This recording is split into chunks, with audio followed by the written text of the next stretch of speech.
அகிலத்தின் அன்பான சொந்தங்களுக்கு இனிய வணக்கம். இன்றைய உலகின் முக்கிய செய்திகளோடு இணைந்திருக்கின்றீர்கள். உக்ரைனுக்குள் ரஷ்யா நடத்திய சரமாரியான ஏவுகணை தாக்குதலில் 11 பேர் கொல்லப்பட்டுள்ளதாக உக்ரைன் அரசு அறிவித்துள்ளது. ரஷ்யா உக்ரைன் போர் 2 ஆண்டுகளுக்கு மேலாக தொடர்ச்சியாக நீடித்து வருகின்றது. இந்த போரில் உக்ரைன் தரப்பிலும் ரஷ்யா தரப்பிலும் லட்சக்கணக்கானவர்கள் உயிரிழந்து விட்டதாக சர்வதேச நிறுவனங்கள் தெரிவித்துள்ளன. இந்த நிலையில் தொடர்ச்சியாக இந்த போரை நிறுத்துமாறு உலகின் பல நாடுகளும் மனித உரிமை அமைப்புகளும் கோரிக்கை விடுத்து வந்தாலும் அனைத்து பேச்சுவார்த்தைக்கான முயற்சிகளும் தோல்வியடைந்துள்ள சூழ்நிலையில் 2 தரப்பும் தொடர் தாக்குதலில் ஈடுபட்டு வருகின்றார்கள். கடந்த சில தினங்களாக உக்ரைனின் உட்கட்டமைப்புகளை குறிவைத்து ரஷ்யா மிக கடுமையான தாக்குதலை நடத்தி வருகின்றது. நேற்று இரவு உக்ரைன் மீது 120 ஏவுகணைகள் மற்றும் 90 ட்ரோன்கள் மூலம் ரஷ்யா தாக்குதலை நடத்தியது. இன்று காலையிலும் 210 ஏவுகணைகள் மற்றும் ட்ரோன்கள் மூலம் கடுமையான தாக்குதல் நடத்தப்பட்டுள்ளது. இந்த தாக்குதல் காரணமாக உக்ரைன் முழுவதும் கடுமையான பதற்றம் ஏற்பட்டுள்ளது. இந்நிலையில் உக்ரைனின் வடகிழக்கு நகரமான சுமியில் ரஷ்ய பாலிஸ்டிக் ஏவுகணை தாக்குதலில் 11 பேர் கொல்லப்பட்டதாகவும் 90 பேர் வரை காயமடைந்திருப்பதாக அவசர காலநிலைக்கான மாநில சேவை தெரிவித்துள்ளது. சுமி பிராந்திய இராணுவ நிர்வாகத்தின் தகவலின்படி ஒரு ஏவுகணை மக்கள் வசித்து வந்த 9 மாடி அடுக்குமாடி கட்டடத்தை தாக்கியதாகவும் மற்றொன்று முக்கியமான உட்கட்டமைப்பை தாக்கியதாக கூறப்படுகின்றது. நகரத்தை மின்சாரம் இல்லாமல் செய்திருப்பதால் பல இடங்கள் இருளில் மூழ்கியிருப்பதாக உக்ரைன் தெரிவித்துள்ளது. ஈரானின் அதியுச்ச தலைவர் அயதுல்லா அல் கமேனி கடுமையான உடல்நலக் குறைவால் பாதிக்கப்பட்டிருப்பதாக வெளியான செய்திகளை தற்போது மறுக்கும் வகையில் உடல்நலை பாதிப்பு குறித்த கேள்விகளுக்கு முற்றுப்புள்ளி வைத்து நேரடியாக வந்திருக்கின்றார் அயதுல்லா அல் கமேனி.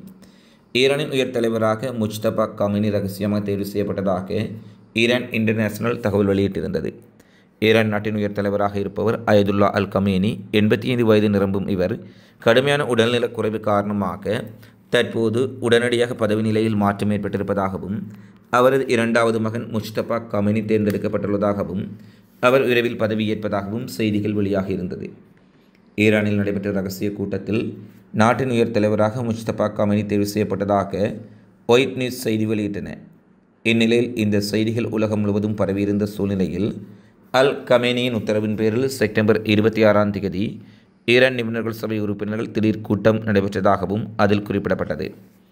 அல் கமேனியின் உடல்நிலை மோசமடைந்து அவர் கோமா நிலைக்கு சென்றதாக தெரிவிக்கப்பட்ட சூழ்நிலையில் இத்தகவல்களுக்கு முற்றுப்புள்ளி வைக்கும் வகையில் முக்கியமான தூதரை சந்தித்து பேசிய போது எடுத்த புகைப்படத்தை அல் கமேனி தன்னுடைய எக்ஸ் தளத்தில் பகிர்ந்துள்ளார். அதில் லெபனானின் முக்கிய தூதருடன் ஈரான் இஸ்லாமிய குடியரசின் மூத்த தூதர் முஜ்தபா அமானியை அவர் சந்தித்து பேசியிருப்பதான செய்திகள் வெளியாகியுள்ளது. பாகிஸ்தானின் வடமேற்கு மாகாணமான கைபர் பக்துன்வாவில் பாதுகாப்பு படையினருக்கும் பயங்கரவாதிகளுக்கும் இடையே கடுமையான துப்பாக்கிச் சண்டை இடம்பெற்றது.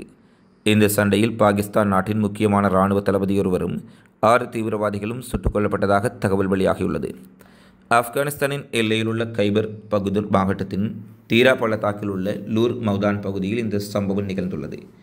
இந்த சம்பவத்தில் பாகிஸ்தான் இராணுவ தளபதி உயிரிழந்தார். மேலும் ஒருவர் படுகாயமடைந்தார்.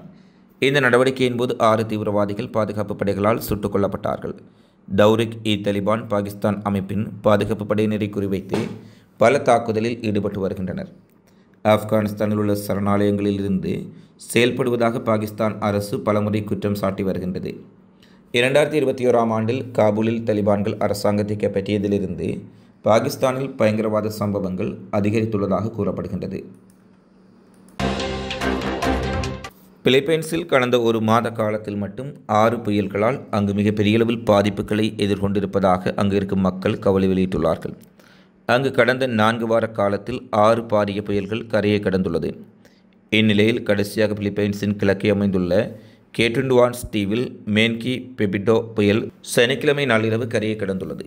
அப்போது மணிக்கு 195 கிலோமீட்டர் வேகத்தில் சூறைக்காற்று தொடர்ச்சியாக வீசியதாக வானிலை ஆய்வு மையம் தெரிவித்துள்ளது. பிலிப்பைன்ஸில் கடந்த ஒரு மாத காலத்தில் தாக்கிய புயல்களில் மிகவும் சக்தி வாய்ந்த ஒன்றாக மேனி புயல் கரையை கடந்த போது அதன் தாக்கம் இருந்ததாக அதிகாரிகள் தெரிவித்துள்ளார்கள்.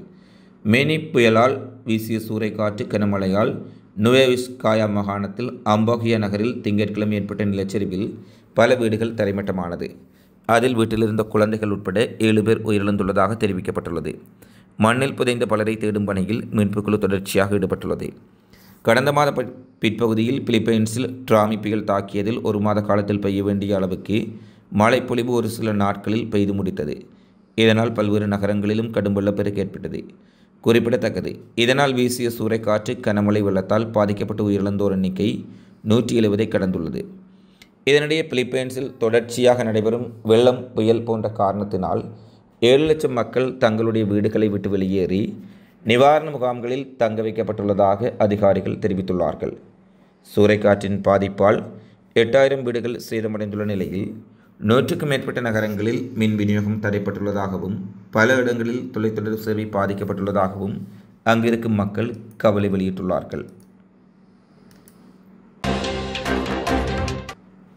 அமெரிக்காவின் லூசியானா மாகாணத்தில் உள்ள நியூ ஓர்லன்ஸில் உள்ள செயின்ட் ரோச்சில் நடைபெற்ற துப்பாக்கிச் சூட்டில் 8 பேர் காயமடைந்து வைத்தியசாலையில் அனுமதிக்கப்பட்டுள்ளதாக போலீசார் தெரிவித்துள்ளார்கள். இந்த துப்பாக்கிச் சூடு நடைபெற்ற சிறிது நேரத்தில் அல்மோனஸ்டர் அவென்யூ பிரிட்ஜ் பகுதியில் மற்றொரு துப்பாக்கிச் சூடும் இடம்பெற்றுள்ளது. இச்சம்பவத்தில் ஒருவர் சம்பவ இடத்திலேயே உயிரிழந்துள்ளதாகவும் மற்றொரு நபர் மருத்துவமனையில் அனுமதிக்கப்பட்டிருந்த நிலையில் சிகிச்சை பலனின்றி உயிரிழந்துள்ளதாக தெரிவிக்கப்பட்டுள்ளது. மேலும் காயமடைந்த 4 பேர் வைத்தியசாலையில் சிகிச்சை பெற்று வருகின்றனர். தொடர்ச்சியாக இடம்பெற்ற துப்பாக்கிச்சூட்டு சம்பவங்களில் 2 உயிரிழந்த சம்பவம் அங்கு பெரும் பரபரப்பை ஏற்படுத்தியுள்ளது. இலங்கை ஜனாதிபதியாக தேர்வு செய்யப்பட்ட ஆண்ட்ரா குமார திஸ்ஸநாயக்காவின் தேசிய மக்கள் சக்தி இலங்கை நாடாளுமன்ற தேர்தலில் மாபெரும் வெற்றி பெற்ற பின்னர் அவர் தன்னுடைய முதல் வெளிநாட்டு பயணமாக இந்தியாவுக்கு விஜயம் மேற்கொள்ள உள்ளதாக தற்போது ஜனாதிபதியின் ஊடகப் பிரிவு தெரிவித்துள்ளது. ஆண்ட்ரா குமார திஸ்ஸநாயக்கா இந்தியாவுக்கு விரைவில் விஜயம் ஒன்றை மேற்கொள்ள உள்ளதாக புதிய வெளிவிவகார அமைச்சர் விஜித கேர தெரிவித்துள்ளார். இதற்குமே ஜனாதிபதி ஆண்ட்ரா குமார திஸ்ஸநாயக்கா எதிர்வரும் டிசம்பர் மாதம் இந்தியாவுக்கு செல்ல உள்ளார். இலங்கையின் 9வது நிறைவேற்று அதிகாரமுடைய ஜனாதிபதியாக ஆண்ட்ரா குமார திஸ்ஸநாயக்கா பதவியேற்றதிலிருந்து அவர் இந்தியாவுக்கு மேற்கொள்ள உள்ள முதல் விஜயம் இதுவாகும். எனவே இந்த விஜயத்தின் போது இந்திய அரசாங்கத்துடன் அவர் பலதரப்பட்ட விடயங்கள் குறித்து கலந்துரையாடுவார் எனவும் புதிய திட்டங்களோ உடன்படிக்கைகளோ எட்டப்படலாம் எனவும் இலங்கை வெளிவிவகார அமைச்சை மேற்கோள் காட்டி செய்திகள் வெளியாகியுள்ளது. வடக்கு காசாவில் அல்கசாம் படைப்பிரிவின் போராளிகளுக்கும் ஸ்டெல் இராணுவத்திற்கும் இடையே இடம்பெற்ற கடுமையான துப்பாக்கிச் சூட்டில் ஸ்டெல் இராணுவத்தினருக்கு பாரிய இழப்புகளை ஏற்படுத்தியிருப்பதாக கமாஸின் அல்கசாம் படைப்பிரிவு தெரிவித்துள்ளது. வடக்கு காசாவின் பெய்ட் லாகியாவில் நடந்த கடுமையான போரின் போது ஸ்டேலிய இராணுவம் கடுமையாக தாக்கப்பட்டதாக அவர்கள் குறிப்பிட்டுள்ளார்கள். அல்கசாம் படைப்பிரிவு வெளியிட்டுள்ள கூற்றுக்களில் ஸ்டேலின் காலாட்படைகளை குறிவைத்து ஒரு சக்தி வாய்ந்த தாக்குதலை நாங்கள் மேற்கொண்டோம். அவர்களும் திருப்பி தாக்கிய போது எங்களுக்கும் அவர்களுக்கும் பூச்சிய தூரத்தில் மிக கடுமையான சண்டை இடம்பெற்றது.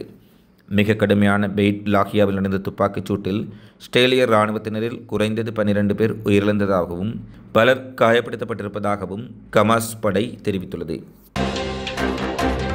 கிஸ்புல்லாவின் செய்தி தொடர்பாளர் கொல்லப்பட்டதற்கு பதிலடியாக கிஸ்புல்லா இயக்கம் கடந்த 24 மணி நேரத்திற்குள் 60க்கும் மேற்பட்ட ராக்கெட்டுகளை வடக்கு ஸ்டேல் மீது ஏவியது.